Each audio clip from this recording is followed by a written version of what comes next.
अस्सलाम वालेकुम।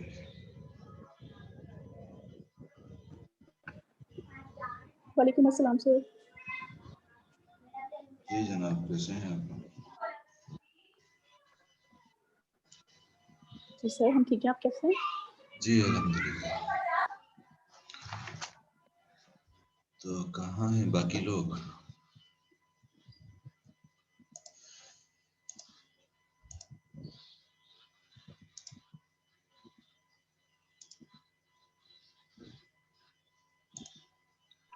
सर मैं ग्रुप पे मैसेज डाल दी थी।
ठीक जी, तो हम स्टार्ट करें।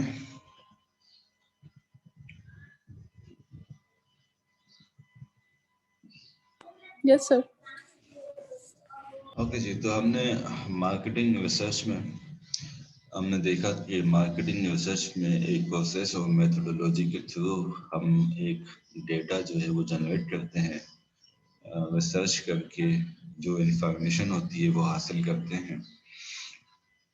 उसी मार्केट रिसर्च के थ्रू जो हमारे पास डेटा हमें मिलता है, जो इंफॉर्मेशन हमें मिलती है, उस इंफॉर्मेशन की बेसिस पे फिर हम फर्दर मार्केट एनालिसिस करते हैं, कस्टमर एनालिसिस करते हैं, कंपनी एनालिसिस करते हैं जी, और कंपटीटर एनालिसिस करते हैं। मार्केटिंग रिसर्च में जो दो हमारे पास सोर्सेस से डेटा की, primary and secondary and internal and external sources जो इंफॉर्मेशन की थी, उसी के तहत जो दो हमारे पास सोर्सेस हैं इंफॉर्मेशन की, उन्हीं इंफॉर्मेशन से हमारे पास हमारी अपनी कंपनी का एनालिसिस भी निकलता है इंटरनल सोर्सेस से, और मार्केट, कंपटीटर और कस्टमर का एनालिसिस जो है वो निकल कर आता है एक्सटर्नल सोर्सेस से। ठीक, जिस दिन मार्केट एनालिसिस में हमने ये बात की थी कि जो बेसिक रिक्वायरमेंट्स होती हैं हमारे पास डेटा की फार्मास्यूटिकल कंपनीज के लिए, with respect to market and customers and competitors, वो इंफॉर्मेशन हम यूजुअली जो ऑब्टेन करते हैं वो इंटरकॉन्टिनेंटल मेडिकल स्टैटिस्टिक्स जो ऑर्गेनाइजेशन है जो मार्केटिंग रिसर्च का काम करती है, फार्मास्यूटिकल मार्केटिंग रिसर्च का, वो जो डिफरेंट डेटा गैदर करती है, वो डेटा जिस तरह का डेटा हमें चाहिए होता है, जिस सेगमेंट का चाहिए होता है या जिस जियोग्राफिकल रीजन का चाहिए होता है, वो डेटा कंपनीज परचेज करती हैं आईएमएस से, और फिर उस डेटा की बेस पे एनालिसिस करके वो डिसीजन मेकिंग करती हैं। ठीक जी, तो मार्केट एनालिसिस में यूजुअली हमारे पास जो है वो आईएमएस का डेटा होता है, और हमारा जो ये सेशन है मार्केट एनालिसिस का, इसमें कुछ डेटा हमारे पास एक्चुअल डेटा है आईएमएस का 2017 का। क्योंकि वो डेटा जनरली एक्सेस नहीं होती उस डेटा पर हर किसी की, वो कॉन्फिडेंशियल डेटा भी होता है और कमर्शियल डेटा होता है। तो जो डेटा हमारे पास अवेलेबल था 2017 का, उसमें से कुछ डेटा को इंक्लूड इन स्लाइड्स में किया गया है।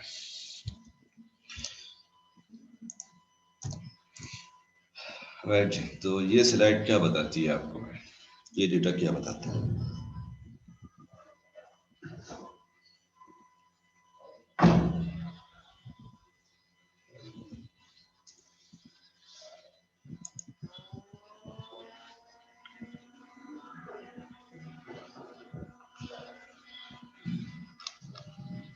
सर इसमें यही बता रहे हैं कि जो ग्लोबली मार्केट की स्पेंडिंग या ग्रोथ किस तरह से हो रही है, यानी 2017 से लेके और 2021 तक, 2007 से लेके, सॉरी। ठीक है, तो 2007 से लेकर 2021 तक जो स्पेंडिंग है वो स्पेंडिंग कंटिन्यूसली इंक्रीजिंग साइड पर है। R&D, रिसर्च एंड डेवलपमेंट के लिए, नए मॉलिक्यूल्स फाइंड आउट करने के लिए जो स्पेंडिंग का बजट है वो इंक्रीज होता जा रहा है, कंटिन्यूसली इंक्रीजिंग साइड पर है। लेकिन फार्मास्यूटिकल मार्केट की जो ग्रोथ है, अगर उसको कंपेयर किया जाए स्पेंडिंग से, तो नॉट नेसेसरीली कि हर साल में उतनी ही ग्रोथ भी निकल के आए जितनी के मार्केट में स्पेंडिंग की जाए। जैसे कि इस एरिया में पर्टिकुलरली जो ग्रोथ है वो बहुत कम रही है स्पेंडिंग के मुकाबले में, इस एरिया में ग्रोथ ज़्यादा ही है एज कम्पेयर टू स्पेंडिंग। और यहाँ पर ठीक जी, ये भी वो रीजन है कि जहाँ पर ग्रोथ कम आई है और स्पेंडिंग कंपनीज को ज़्यादा करनी पड़ी है। तो ये डेटा हमें बताता है कि ग्रोथ फार्मास्यूटिकल कंपनीज की फ्लक्चुएट करती रहती हैं, कर सकती हैं, लेकिन स्पेंडिंग अभी भी जो इन्वेस्टमेंट की जा रही है फार्मास्यूटिकल मार्केट में, ग्लोबल मार्केट में, वो कंटिन्यूसली ट्रैजेक्टरी है उसकी, कई कंटिन्यूस इंक्रीजिंग साइड पर वो स्पेंडिंग चल रही है।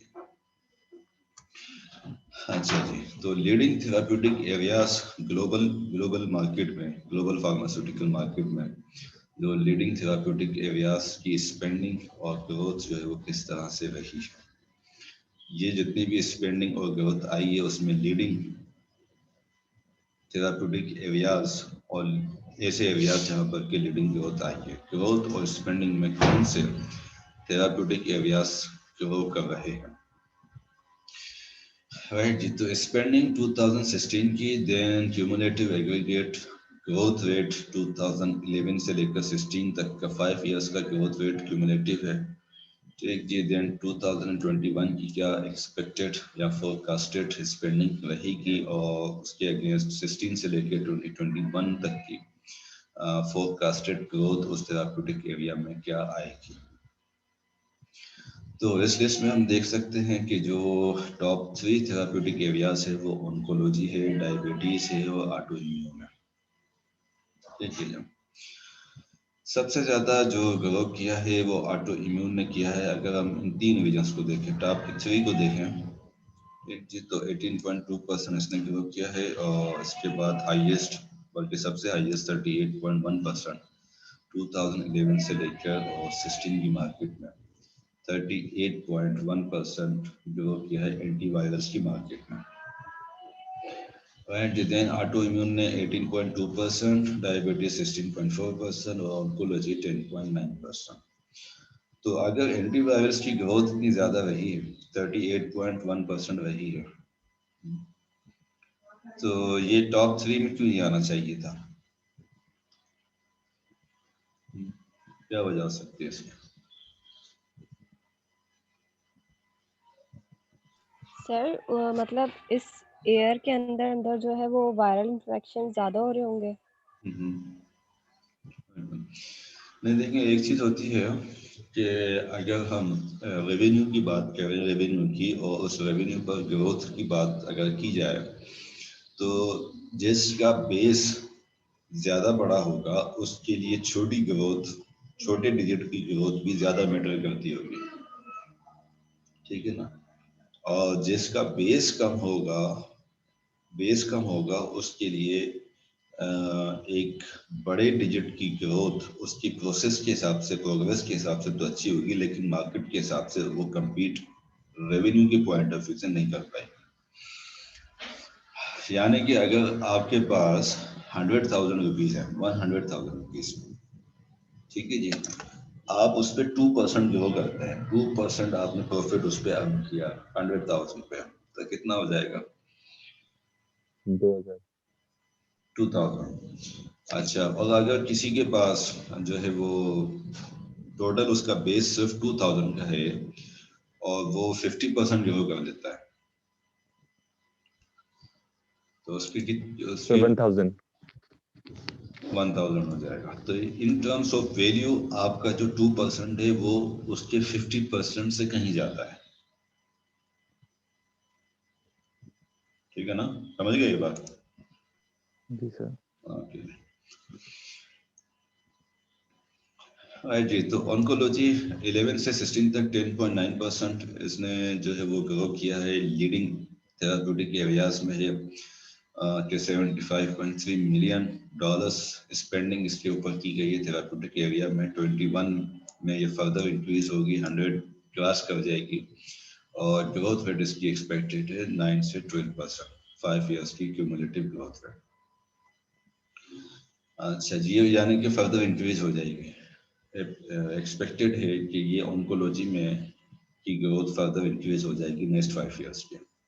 जबकि डायबिटीज की ग्रोथ जो है वो कम हो जाएगी। डायबिटीज की ग्रोथ जो है वो लोअर साइड पे जा सकती है नेक्स्ट 5 इयर्स में, डेटा ये बताता है। ओके जी। ऑटो इम्यून की मार्केट भी अभी जो है वो हाईएस्ट पे है 11 से 16 की ग्रोथ रेट के पॉइंट ऑफ व्यू से, लेकिन नेक्स्ट 5 इयर्स में ये ग्रोथ रेट कम हो रहा है, 11 से 14 के रेंज में जा रहा है। ओके जी। एक थेराप्यूटिक एरिया ऐसा है जो कि नेगेटिव में गया है, जिसने यानी कि जो प्रीवियस 5 इयर्स थे 2006 से 2010 तक के जो 5 इयर्स बनते थे उसके कंपैरिजन में 2011 से 2016 तक की जो क्यूमुलेटिव ग्रोथ है वो प्रीवियस 5 ईयर के कंपैरिजन में नेगेटिव चली गई है। यानी कि जो ऑलरेडी उसका बेस था कार्डियोवैस्कुलर थेराप्यूटिक एरिया का, उसको उसने लॉस कर दिया है। जो ऑलरेडी मार्केट थी उससे 2.5% बिलो चली गई है। ठीक है जी, डिप आ गया इसमें। नेक्स्ट 5 इयर्स में क्या होने वाला जी? 0 से 3% हो सकता है कि माइनस में भी चली जाए, लेकिन इसकी रेंज 0 से 3% बनती है। इसी तरह से अगर मेंटल हेल्थ की बात की जाए तो मेंटल हेल्थ से रिलेटेड जो मार्केट है थेराप्यूटिक, ऑल्दो कि it is top leading therapeutic areas, चूंकि इन थेराप्यूटिक एरियाज का बेस दूसरी तमाम थेराप्यूटिक एरिया से ज्यादा है रेवेन्यू जनरेशन में, सेल्स में। लेकिन मेंटल हेल्थ की जो प्रोडक्ट्स हैं और उसमें 5% का डिप आया है comparative to the previous 5 years. ठीक जी। और जो नेक्स्ट 5 इयर्स आ रहे हैं उसमें फर्दर -1 से -2%, यानी कि ये जो करंट होगा ये -1 या -2 का मतलब ये नहीं है कि ये -5 से कम हो जाएगा। तीन चीजें हैं देखें, एक हमारे पास ये है 2006 से 2010 का डेटा, ठीक जी। देन 11 से 16 का डेटा, देन 16 से 21 का डेटा। तो ये जो -5% है ये इसके मुकाबले में है 2006 से 2010 तक का। अब ये जो -1 और -2 का मतलब ये है कि ये मार्केट फर्दर रिड्यूस कर जाएगी इसके मुकाबले में, जो हमारे पास ऑलरेडी डेटा है।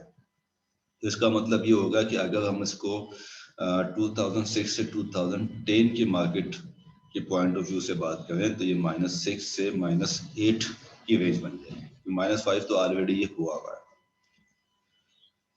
ठीक है, ये बात क्लियर है ना आपको या नहीं? Yes sir. सर एक बात पूछनी थी कि ये जी एक ही कंपनी के एरियाज हैं या फिर ये global global data global set? ये हम therapeutic area, complete pharmaceutical market के जो थेराप्यूटिक एरिया है उसकी बात कर रहे हैं। तो सर जो आप बता रहे थे कि जैसे अगर कोई किसी का बेस आप कह रहे हैं कि ज़्यादा है तो उसके लिए स्मॉल डिजिट की ग्रोथ भी जो है वो मतलब ज़्यादा है। तो सर ये फिर जब हम कंपेयर कर रहे हैं अगर दूसरी कंपनीज का बेस जो है वो कम हो तो उनसे कर सकते हैं? ये हम नेक्स्ट स्लाइड्स में जब कंपनीज का हमारे पास डेटा आ जाएगा ना, पाकिस्तान की कंपनीज का भी आ जाएगा, तो उसमें आपको फर्दर क्लियर हो जाएगा कि इस छोटा डिजिट बड़े बेस पे किस तरह से मेडल कर रहा होता है ना। ये फर्दर आपको वहां से एग्जैक्ट डेटा हमारे पास आ जाएगा पाकिस्तान की मार्केट का कंपनी वाइज। अभी हम ग्लोबल डेटा की बात कर रहे हैं, जब कंपनीज पे चले जाएंगे तो वहां से हमें क्लियर हो जाएगा। ओके सर, ठीक है ना? Thank you sir. अच्छा जी, तो आप ये बताइए कि अगर आपने आप फार्मास्यूटिकल कंपनी स्टार्ट करने वाले हैं तो आपके लिए कौन सा आइडियल होगा थेराप्यूटिक एरिया और कौन से थेराप्यूटिक एरिया से आप बचना चाहेंगे?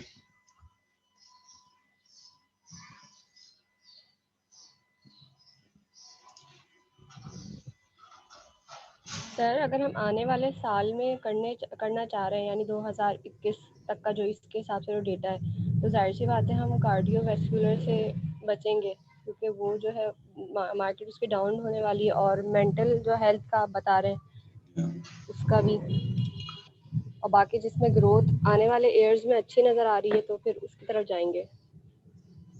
सही है। तो स्पेंडिंग के अगेंस्ट ग्रोथ हमें जिन थेराप्यूटिक एरियाज की नेगेटिव नज़र आ रही है उसमें हम इन्वेस्टमेंट करने से गुरेज करेंगे, क्योंकि हमें डेटा बता रहा होगा कि जी आपकी इन्वेस्टमेंट डूबने के चांसेस जो है वो ज़्यादा है। ऑलरेडी जो उस थेराप्यूटिक एरिया में कंपनीज काम कर रही हैं उनके लिए ऑलरेडी इस सिचुएशन में प्रॉब्लम है उनको सरवाइव करने के लिए। तो अगर कोई नई कंपनी उसी थेराप्यूटिक एरिया में पेनिट्रेट करती है तो सर मेरी आवाज़ क्लियर नहीं है क्या? मेरी आवाज़ सबको क्लियर नहीं है या किसी एक को प्रॉब्लम आ रही है? सर मेरे पास तो सही आ रही है। सर क्लियर है। अच्छा सर तो ठीक है। Okay okay. सो अब मैं चूंकि वैसे तो मैं डेटा यूज़ कर रहा हूँ क्योंकि मैंने घर चेंज किया है, तो कनेक्टिविटीज के दोबारा से उनको स्टेबल करने में टाइम लगेगा। सर अब जो है वो सर अब क्लियर नहीं आ रही आवाज। अब क्लियर नहीं आ रही। चले आप एक मिनट रुके, मैं जरा नेट जी चेक करता हूँ। जी ठीक है सर।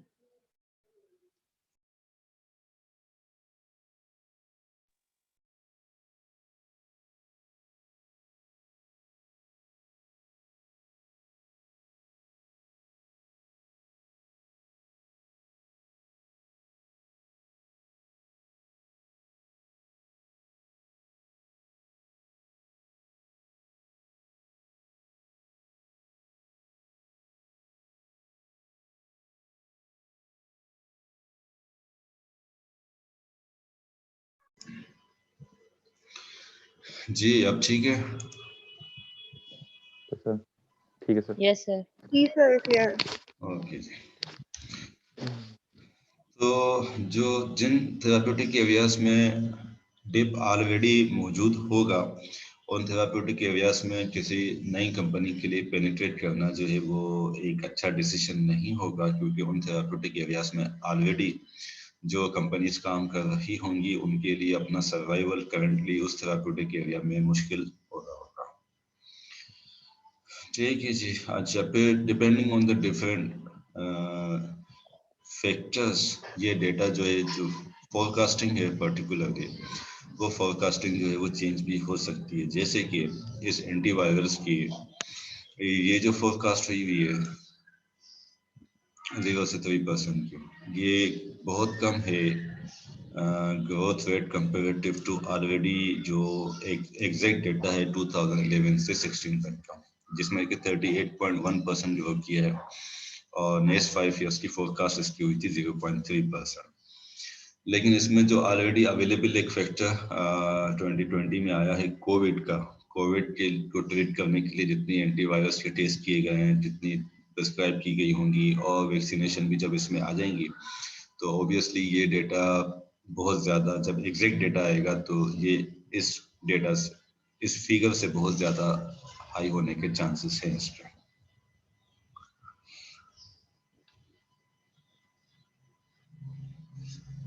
ठीक जी। देन अगर हम ग्लोबल मार्केट में टॉप 10 फार्मास्यूटिकल कंपनीज की बात करें अकॉर्डिंग टू दियर रेवेन्यू, और वो भी रेवेन्यू सिर्फ फार्मास्यूटिकल सेगमेंट का, उसमें न्यूट्रास्यूटिकल सेगमेंट नहीं है, इसमें डायग्नोस्टिक का सेगमेंट नहीं है, इसमें मेडिकल यूटिलिटीज का सेगमेंट जो है वो नहीं होगा। सिर्फ फार्मास्यूटिकल के डेफिनेशन में जो प्रोडक्ट्स आती हैं उन प्रोडक्ट्स के रेवेन्यू की बेसिस पर ग्लोबल फार्मास्यूटिकल मार्केट की टॉप 10 फार्मास्यूटिकल कंपनीज 2017 की, ठीक है 2017 की। तो फाइजर लीडिंग कंपनी जी यूएस की $52,824 मिलियन का बिजनेस ग्लोबली करते हुए फर्स्ट पोजीशन पे है ग्लोबल मार्केट में। देन मर्क भी यूएस की है, J&J भी यूएस की है, रोश जो है वो स्विट्जरलैंड की है, सनोफी फ्रांस की है, नोवार्टिस स्विस कंपनी है, देन एबवी यूएस और जिलैंड भी यूएस और एमजन भी यूएस। तो 6 कंपनीज हैं फार्मास्यूटिकल्स, टॉप 10 की 6 कंपनीज जिनका ताल्लुक जो है वो यूएस से, यूएस बेस्ड कंपनीज हैं जो कि ग्लोबल फार्मास्यूटिकल मार्केट की टॉप 10 कंपनीज में से 6 कंपनीज यूएस से बिलोंग करती हैं। जी, 2 कंपनी स्विट्जरलैंड की हैं, एक फ्रांस की है और एक है यूके की। कितना कितना बिजनेस किस कंपनी ने कितने मिलियन डॉलर्स में किया हुआ है वो फिगर्स भी हमारे पास मौजूद है इस स्लाइड में। अच्छा जी, देन ये 17 का था हमारे पास, 17 का डेटा है, ये 2019 का डेटा है। तो 2017 में फाइजर फर्स्ट पे थी और 2019 में भी फर्स्ट पोजीशन पर भी वही है, सबसे ज्यादा बिजनेस ग्लोबल फार्मा मार्केट में इसने किया है। रोश जो है वो सेकंड पोजीशन पर आई है 2019 में। ठीक जी, 17 में रोश कहाँ थी? 4th नंबर पर। तो इट मीन्स कि रोश ने जो है वो ग्रोथ ज़्यादा की है, ज़्यादा कंपटीशन किया है, ज़्यादा बिजनेस किया है, जिसकी वजह से 2019 के डेटा के हिसाब से रोश सेकंड पोजीशन पे आई है। J&J थर्ड पे, तो 17 में भी J&J जो है वो थर्ड पोजीशन पर ही थी। सनोफी 4th पे आई है जी, सनोफी कहाँ थी? 2017 में 5th पे थी, तो 1 नंबर अप इसने मूव किया है 2 सालों में। मर्क 6th पे, ओके जी, मर्क कहाँ थी? सेकंड। मर्क ने अपनी पोजीशन बहुत बुरे तरीके से लॉस की है जी, 2 सालों के अंदर फार्मा मार्केट में मर्क ने अपनी पोजीशन लॉस कर दी है। कितनी लॉस कर दी है जी? 5th पोजीशन पे आ गई।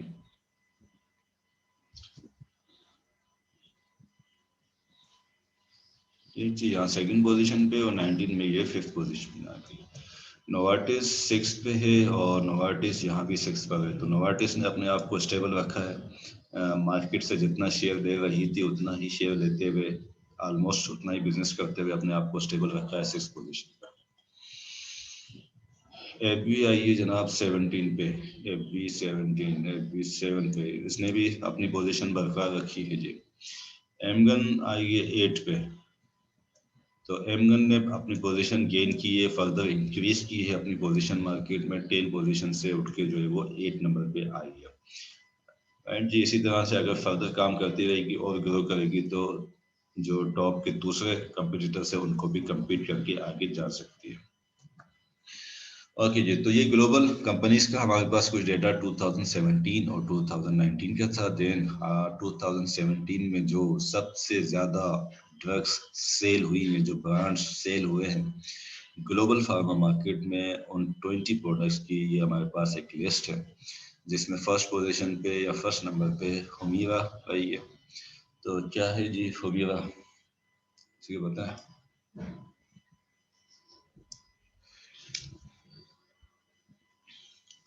एडिलोमुबाब है, इम्यूनोलॉजी की प्रोडक्ट है एडिलोमुबाब, मोनोक्लोनल एंटीबॉडीज की प्रोडक्ट है जी। आवाज आ रही है आप लोगों को?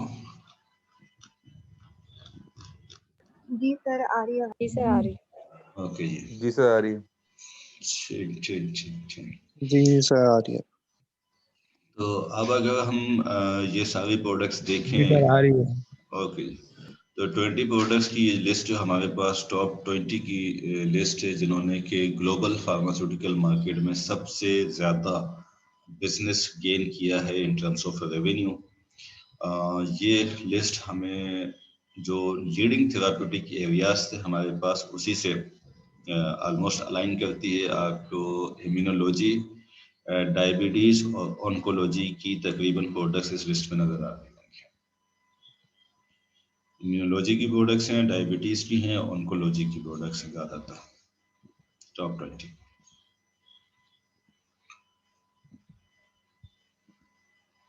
ओके जी, तो 2017 में ये पोजीशन थी जी प्रोडक्ट्स की। देन 2018 में हुमीरा ही फर्स्ट पे रही, $20.5 बिलियन का बिजनेस ग्लोबली मार्केट में करके, $20.5 बिलियन का। रेवलीमेड ऑन्कोलॉजी की है। अच्छा जी, इसमें हमें फर्दर पिक्चर नजर आ गई कि ये 3 प्रोडक्ट्स ऑन्कोलॉजी की हैं, 4। ठीक है जी, ये 2 प्रोडक्ट्स ऑन्कोलॉजी की हो गई, 6। तो 12 में से 6 प्रोडक्ट्स तो ऑन्कोलॉजी की हो गई, ये भी ऑन्कोलॉजी की है। ठीक है जी, ये भी ऑन्कोलॉजी की, 7 प्रोडक्ट्स ऑन्कोलॉजी की हो गई। 2 प्रोडक्ट्स हो गई इम्यूनोलॉजी की, एक कार्डियोवैस्कुलर की है, एक ऑटोइम्यून डिजीज की है। जो लीडिंग हमारे पास थेराप्यूटिक एरियाज थे, उन्हीं कैटेगरीज में ये प्रोडक्ट्स फॉल करती हैं जिन्होंने के लीडिंग बिजनेस किया है ग्लोबल फार्मा मार्केट में 2018 में। ओमिवा फर्स्ट पे रही है, रेवलीमेड सेकंड पे आ गई है। पहले ये थी जी आर्वनी सेकंड पे थी, रेवलीमेड कहाँ थी 2017 में?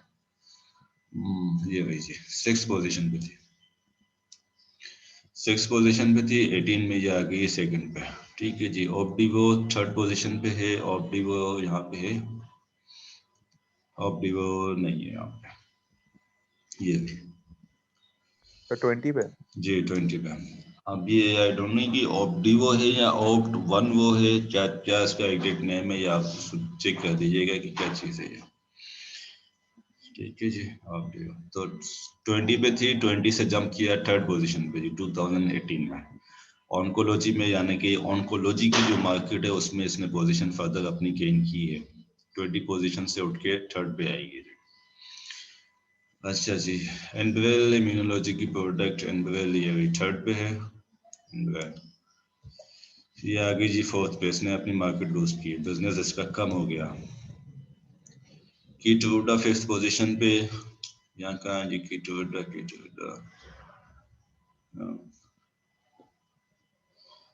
ये यहाँ पे नहीं है कीटरूडा, है ना? ऑन्कोलॉजी की प्रोडक्ट है कीटरूडा या नहीं है, तो ये या तो मार्केटिंग एक्टिविटीज इंक्रीज होने की वजह से कोई स्ट्रेटेजी कंपनी ऐसी लेके आई है इस प्रोडक्ट के लिए कि इसको मार्केट में पोजीशन गेन करवाई है, या फिर ये 2017 के आसपास ही लॉन्च हुई है जिसकी सेल्स का डेटा जो है वो जाके 2018 में जनरेट हुआ है। दोनों पॉसिबिलिटीज के लिए हो सकती हैं।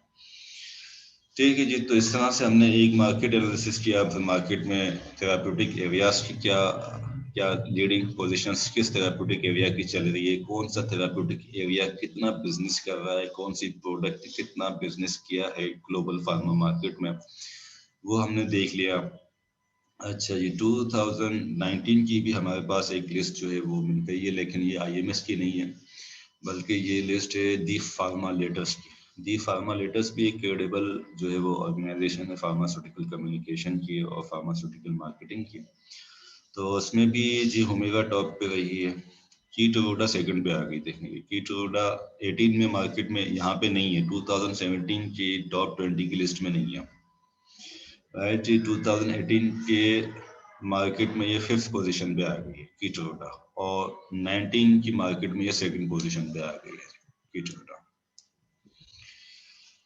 ठीक है जी। अच्छा, एक चीज इसमें आप ये देखें, नंबर 10 पे एक प्रोडक्ट है हमारे पास लेंटस 2017 में।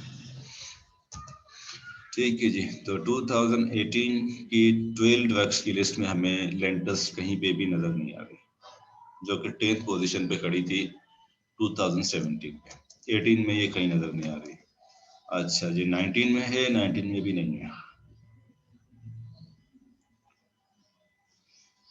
जी। तो क्या हुआ होगा भाई इसके साथ, ऐसा क्या हो गया होगा उसको कि 3 साल के अंदर सर हो अंदर सकता है बैन हो गई।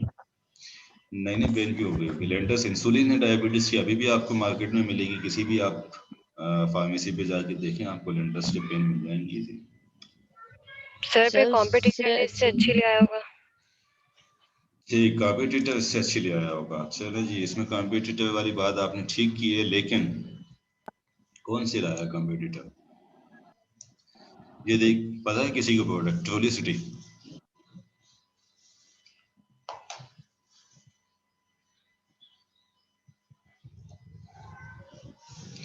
जी मैसेज। अच्छा, सालिम इकराम को भी आवाज नहीं आ रही, सालिम को भी आवाज नहीं आ रही। भाई आप मुझे ये बता दें कि ज्यादातर लोगों को आवाज अगर नहीं आ रही तो फिर हम सेशन अभी पोस्टपोन कर सकते हैं, क्योंकि मेरे पास डेटा के अलावा तो कोई ऑप्शन नहीं। लेकिन अगर ज्यादातर लोगों को आवाज आ रही है और कुछ लोगों को आवाज नहीं आ रही तो फिर आपको फिर अपने एंड पे चीज मैनेज करनी है। तस्वीर भी नहीं आ रही, जैक्सन साहब को तस्वीर भी आ नहीं आ रही है रही। सर आवाज? अच्छा, सर आवाज आ रही है? सर आवाज आ रही है और वॉइस भी, और आई मीन तस्वीर भी, सब कुछ आ रहा है। तो ठीक भाई, अगर किसी के पास नहीं आ गई तो वो फिर उसके भी अपने एंड पे इंटरनेट का कोई प्रॉब्लम हो सकता है, आप उसको देख लें, वरना फिर आप सेशन छोड़ दें, फिर रिकॉर्डेड सेशन देख लीजिएगा। फिलहाल तो ये हो सकता है क्योंकि मेरे पास सिर्फ डेटा का ही ऑप्शन इस वक्त अवेलेबल है। ठीक है जी, तो सर आप कंटिन्यू टूलिसिटी, कर लें। राइट जी, तो टूलिसिटी की बात करें। टूलिसिटी सुनी है किसी ने? सर टाइप 2 सर ये ड्यूलाग्लूटाइड है। टाइप 2 में देखते हैं। ठीक है, तो लीवाग्लूटाइड है। ड्यूलाग्लूटाइड है। कौन सी कंपनी की है? लिली कंपनी की है सर। किसकी? डेली? जी सर। नहीं, आई थिंक सनोफी की है। सर आपने एक जनूबिया भी बताया था ना। ये टूलिसिटी जो है वो है सनोफी की, इसको आप कंफर्म कर लीजिएगा। जहां तक मुझे याद पड़ता है टूलिसिटी सनोफी की है, और लैंडस भी सनोफी की है, और टूलिसिटी भी सनोफी की है। Okay sir.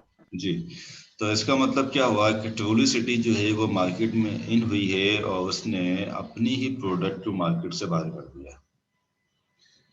इसको फार्मास्यूटिकल मार्केटिंग की टर्म में कहते हैं कैनाबिलिज्म। जी, कैनाबिलिज्म का मतलब पता है सबको? No sir. कैनाबिलिज्म भाई अपनी ही नस्ल को खाने वाला जो होता है उसको कहते हैं कैनाबिलिज्म, जिसको दूसरे लफ्जों में हम कह सकते हैं आदमखोर। ठीक है, अपनी ही नस्ल को जो खाने वाली जो चीज हो, अपने ही जैसी चीज को, उसको कहते हैं कैनाबिलिज्म। ठीक है, यानी आदमी आदमी को खा जाए, कोई एक नस्ल का जानवर अपनी ही नस्ल के जानवरों को खाता है, उसको कहते हैं कैनाबिलिज्म। तो इसका मतलब ये है कि जी सनोफी की अपनी जो नई प्रोडक्ट जो टूलिसिटी आई, उसने दूसरे कंपटीटर्स की प्रोडक्ट को जितना वो compete करती, एक्चुअली उसका जो अपना बेस था लेंटस के कस्टमर्स का जो बेस था उसको खा गई। वो अपनी ही प्रोडक्ट को खा गई। इसको कहते हैं कैनाबिलिज्म। अगर दूसरी कंपनी की कोई प्रोडक्ट होती है तो उसको हम कहते हैं कंपटीशन। और जब सेल्फ कंपटीशन हो लगे, दूसरे लफ्जों में हम कह सकते हैं सेल्फ कंपटीशन, यानी कि आपकी कंपनी की एक प्रोडक्ट जो है वो आपको सबसे ज्यादा या बहुत अच्छा बिजनेस मार्केट में करके देती है। आप एक ऐसी प्रोडक्ट लेके आ गए जो कि आपकी ऑलरेडी जो एक अर्निंग प्रोडक्ट थी, उसी के बिजनेस को उसने कम कर दिया। नई प्रोडक्ट ने जो बिजनेस असल में कमाया वो आपकी अपनी ही एग्जिस्टिंग प्रोडक्ट से कमाया है वो बिजनेस। सेल्फ कंपटीशन सो कहते हैं जी कैनाबिलिज्म। तो लेंडर्स को बाहर करने वाली इस डेटा के हिसाब से जो मुझे समझ में आती है वो टूलिसिटी खुद है जिसने उसको बाहर किया है। जी बाबा बोले। सर तो ये कैनाबिलिज्म है, ये बेनिफिट होगा उस कंपनी के लिए या नहीं? देखें ये उसके लिए जी, ये डिपेंड बेनिफिशियल करता है है कि या नहीं? कौन सी प्रोडक्ट कितनी रेवेन्यू जनरेट करके दे सकती है, किस प्रोडक्ट पे कॉस्ट कम है और उसका जो है वो ज्यादा है, रेवेन्यू बेनिफिट प्रॉफिट जो है वो ज्यादा है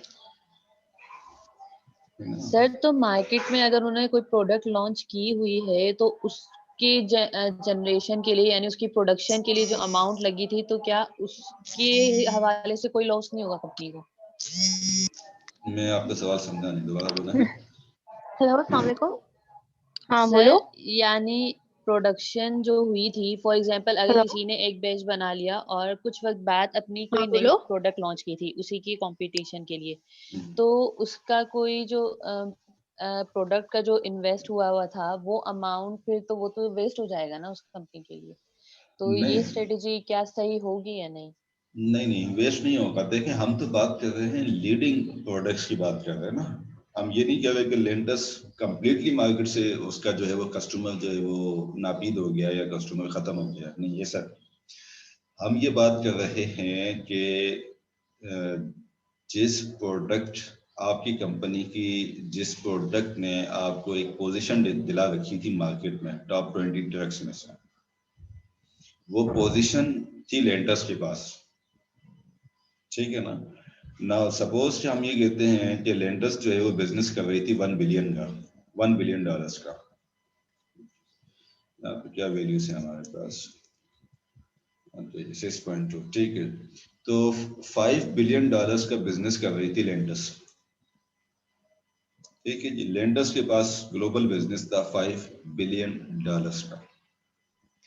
जब ट्रूलिसिटी हम लेकर आए तो ट्रूलिसिटी दूसरे प्रोडक्ट्स को compete करने के साथ साथ जो लेंटस का कस्टमर था उसको कर दिया कैप्चर।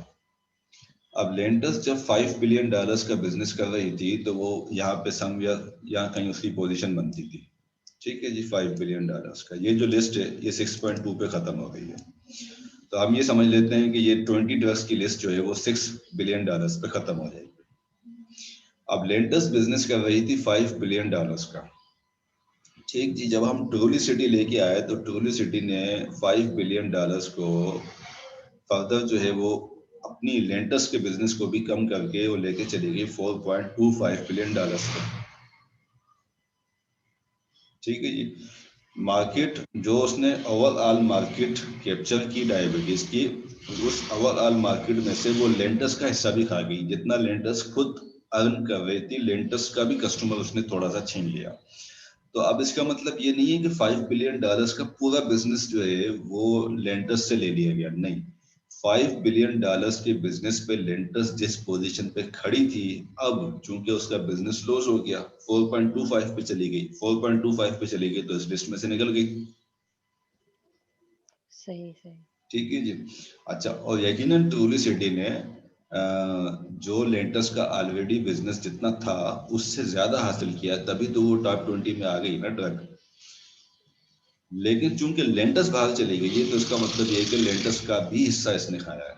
लेंटस इस पोजीशन से भाग गई है तो लेंटस को भगा के इसने ये पोजीशन हासिल की है असल में। लेकिन कंप्लीट बिजनेस का जो है वो लॉस नहीं हुआ कि हम ये कहें कि जी जो बेच बन चुके थे उसका क्या होगा, नहीं, ऐसी कोई बात नहीं। कंप्लीट बिजनेस नहीं जाएगा। वो हो सकता है कि मोर देन कितने पाकिस्तान में कितने मॉलिक्यूल्स हैं पाकिस्तान में जी, पाकिस्तान में कितने मॉलिक्यूल्स हैं? आई थिंक 5000 प्लस तो है। हमारे पास डेटा है नेस्लेश में, उसमें हम देखेंगे। तो ये किसी न किसी पोजीशन पे तो अभी भी बिजनेस कर ही रही होगी। वो हो सकता है कि टॉप 100 में कर रही हो, टॉप 50 पे लेंटस खड़ी हो, टॉप 200 पे खड़ी हो। लेकिन टॉप 20 का जो बिजनेस था वो बिजनेस उससे उसके पास से हट गया और उसको खाने वाली किसी और कंपनी की प्रोडक्ट नहीं बल्कि अपनी ही प्रोडक्ट कंपनी की प्रोडक्ट थी, that is Trulicity. This is called self competition, in other words cannibalism। जी सर, ठीक है, समझ गए। जी सर, थैंक यू सर। अच्छा जी, देन 2025 की फोरकास्ट, अगेन डेटाबेसिस फोरकास्ट है कि ये क्या होने वाला है। तो ट्रूलिसिटी वंस अगेन 2 4 6 8 10 पोजीशन पे आई हुई थी। यहाँ पे कहाँ है 19 पे, तो ट्रूलिसिटी 10th पोजीशन पे आई हुई थी। कीटरूडा टॉप पे जा रही है जी 2025 पे। कीटरूडा को हम यहाँ से देखते हुए आए थे कि 17 में कीटरूडा नहीं थी, 18 में ये आई 5th पोजीशन पे डायरेक्ट, यानी कि ये लॉन्च होते के साथ ही इसने अच्छा खासा ऑन्कोलॉजी की प्रोडक्ट है। लेकिन हम बात कर रहे हैं टोटल ग्लोबल फार्मा मार्केट की, तो लॉन्च होते के साथ ही इसने एक साल के अंदर अंदर 5th पोजीशन का बिजनेस इसने हाईएस्ट गेन किया है। ठीक है, 19 में